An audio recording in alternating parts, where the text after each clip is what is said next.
একদা বিশ্বনবীর খুবই অভাবে দিন কাটছিল। তিনি রাস্তা দিয়ে যাচ্ছিলেন। তখন তিনি একটি সাইনবোর্ডে লেখা দেখলেন, ইহুদির খেজুর বাগানে পানি দিলে খেজুর দেওয়া হবে। তখন বিশ্বনবী সেই ইহুদির বাড়িতে রওনা হলো এবং তিনি ইহুদের বাড়িতে গিয়ে ইহুদিকে বলতে লাগলো, ওহে ইহুদি, আমি তোমার বাড়িতে কাজ করতে চাই, আমার খেজুরের দরকার, তুমি কি আমাকে কাজ দিতে পারবে? তখন ইহুদি বলল, ভাই, তুমি আমার বাড়িতে কিসের কাজ করতে চাও? তখন বিশ্বনবী বললেন, হে ইহুদি, তোমার খেজুরের বাগানে নাকি পানি দিলে খেজুর পাওয়া যায়, আমি সেখানেই কাজ করতে চাই। তখন ইহুদি বিশ্বনবীকে বলল, তুমি কি সেই কাজ করতে পারবে?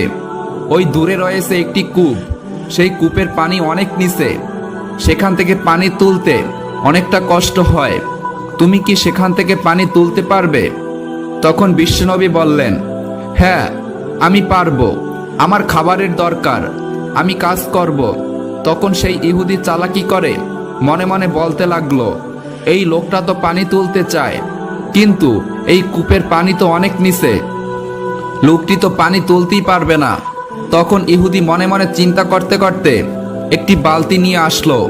সেই বালতিটির রশি ছিল অনেক নরম ও পচা, সেই বালতিটি অনেকদিন ব্যবহার করা হয়নি। তখন বিশ্বনবীকে সেই বালতিটি দেয়। এরপর বিশ্বনবী সেই বালতিটি নিয়ে কূপের কাছে যায় এবং বালতিটি রশি ছিল পচা। বিশ্বনবী বালতিটিকে কূপের মধ্যে নিক্ষেপ করলেন, আর তখন রশিটি ছিঁড়ে বালতিটি কূপের ভিতরে পড়ে যায়। দূর থেকে সেই ইহুদি এই দৃশ্যটি লক্ষ্য করে বিশ্বনবীর কাছে চলে আসলো এবং বিশ্বনবীর গাল মোবারকে একটি থাপ্পড় মারল। তখন বিশ্বনবী সেই ইহুদির হাতে চর খাওয়ার